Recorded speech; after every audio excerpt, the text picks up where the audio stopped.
दोस्तों, अगर आप सतर्क नहीं रहेंगे, चाहे मेल हो चाहे फीमेल, तो आप भी कहीं हवस का शिकार ज़रूर हो जाएंगे। और छोटे बच्चे जो मोबाइल फ़ोन चला रहे हैं वो भी शिकार हो सकते हैं। किसी का छोटे बच्चे भी निवाला बन सकते हैं। ये घटना है, सच्ची घटना है हरियाणा की एक ज़िले की। और हरियाणा में एक विधवा रहती है और विधवा एक किराए के मकान में रहती है। और उसका पति 5-6 साल पहले एक्सपायर कर जाता है करंट के चपेट में आने से। और उस महिला का सपोर्ट पूरे रिलेशन वाले करते हैं, पूरे गांव वाले करते हैं और उसको शहर में भेज देते हैं ताकि इसके पास जो बच्चे हैं वो बच्चे पढ़े लिखें, किसी तरह से मतलब बाप का न होना कहीं कमी खलने ना पाए, इसलिए लोग इसको सपोर्ट करके शहर में भेज देते हैं। और दोनों बच्चों को लेकर के वो महिला जो विधवा थी 29 साल की चली जाती है शहर में। और शहर में एक रूम लेती है। रूम के बगल में एक लड़का होता है 14 वर्षीय, और 14 वर्षीय लड़के को ये विधवा महिला बुला के कभी सामान लाने के लिए, कभी क्या लाने के लिए भेजा करती है। और उससे काफ़ी ज़्यादा व्यवहार बन जाता है लड़के से और विधवा औरत से। तो विधवा औरत एक दिन घर पे अकेली थी, दोनों बच्चे उसके स्कूल चले गए थे। और विधवा औरत उस 14 वर्षीय बच्चे को बुलाती है कुछ लेने के लिए और आवाज़ देती है बाहर। तो बच्चा दौड़ते हुए चला आता है, जैसे रोज़ आता था उसी तरह से उस दिन भी चला आता है। तो विधवा महिला का कहीं न कहीं इसके अंदर जो था, इसकी नीयत खराब हो चुकी थी उस बच्चे को लेकर के। और वो लड़का जब अंदर आता है तो विधवा औरत क्या करती है, उस बच्चे के साथ में अश्लील हरकत करना स्टार्ट कर देती है। तो बच्चा विरोध करता है कि नहीं नहीं मेरे साथ ऐसा मत करिए, कुछ भी मत करिए। लेकिन वो नहीं मानती है क्योंकि वो विधवा औरत हवस की भूखी थी, उसको अपनी प्यास बुझाना था, इसलिए बच्चे की ये एक भी बात नहीं सुनती है। और बच्चे का कपड़ा निकाल देती है, खुद भी निर्वस्त्र हो जाती है, अपने कपड़ों को निकाल के फेंक देती है। और नंगे हालत में दोनों लोग हो जाते हैं और बच्चे के साथ अश्लील हरकत करना स्टार्ट करती है। और उसके हरकत स्टार्ट करने के बाद में उस बच्चे के साथ में शारीरिक संबंध भी बना लेती है। और बच्चा उस दिन ज़बरदस्ती बच्चे के साथ में हुआ और दोबारा बच्चा को दूसरे दिन बुलाती है और दूसरे दिन भी शारीरिक संबंध बनाती है, जिससे बच्चे को भी थोड़ा इंटरेस्ट आने लगा और बच्चा भी इसका सपोर्ट करने लगा। जो 14 वर्षीय युवक था इस विधवा महिला का सपोर्ट करने लगा। उसके बाद लगातार महिला, जैसे होता है वैवाहिक जीवन, एक पति पत्नी एक दूसरे से रिलेशन बनाते हैं, उसी तरह से 29 वर्षीय विधवा महिला 14 वर्षीय बच्चे के साथ में लगातार शारीरिक संबंध बनाती रही।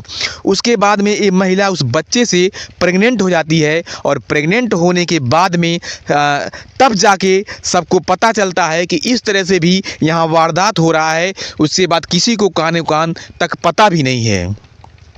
विधवा महिला जब प्रेग्नेंट हो जाती है तो उस बच्चे से बोलती है, 14 वर्षीय युवक से बोलती है कि हम प्रेग्नेंट हो गए हैं, तुम्हें मुझसे शादी करना पड़ेगा, तुम्हें मेरे साथ लाइफ टाइम जीवन व्यतीत करना होगा। लड़का डर जाता है, बोलता है मुझे कुछ भी नहीं पता है, मैं क्या करूं, मुझसे कुछ भी नहीं हो सकता है। अब आप खुद सोच सकते हैं कि 14 वर्षीय बच्चे का एक दिमागी स्तर कितना विकास हो सकता है, और ख़ास तौर से इन सब मामले में।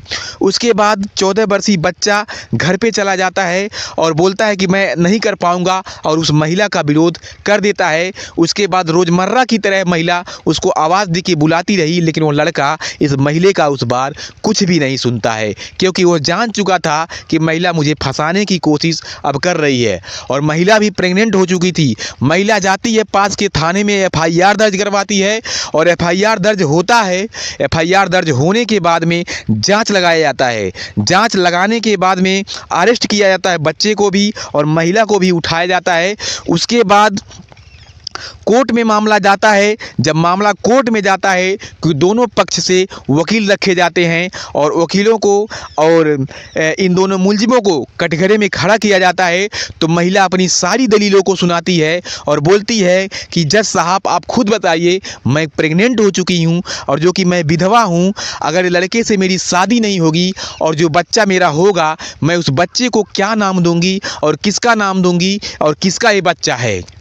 अब जब दलीलें सुनी गई इस महिला की जो विधवा थी, उसके बाद विपक्ष का जो वकील था लड़के को भी खड़ा किया, और लड़के को खड़ा करने के बाद में लड़का जब बोलना स्टार्ट किया, बोल रहा था कि ये हमको कभी अपने घर के सामान मंगाने के लिए, खाने पीने का सामान मंगाने के लिए हमको बुलाया करती थी, और एक दिन ऐसा था इनके बच्चे स्कूल पे चले गए थे और अकेले मुझे पा करके मेरे साथ शारीरिक संबंध ज़बरदस्ती बनाई और मुझे ब्लैकमेल की और बोली कि किसी से कहना मत, नहीं तो तुमको मैं जेल में बंद करवा दूंगी। मैं डर गया और जिस तरह से जैसा कहती गई वैसा ही मैं करता गया। जज साहब दोनों पक्षों का बात सुने।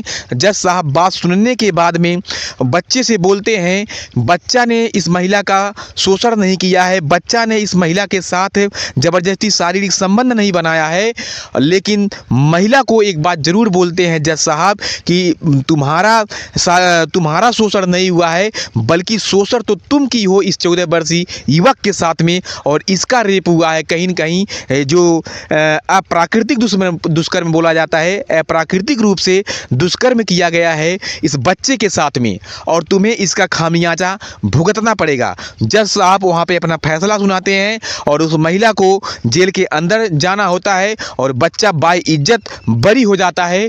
तो आप लोग भी सतर्क रहिए, कहीं पे इस तरह की अगर वारदात होती हैं, कहीं पे इस तरह से घटना को अंजाम दिया जाता है, तो आप लोग इस कहानी को अगर सुनते होंगे और कहानी को देखते होंगे तो आप लोग ज़रूर सीख गए होंगे कि किसी के हवस का शिकार हम नहीं बनेंगे जब तक खुद हम नहीं चाहेंगे।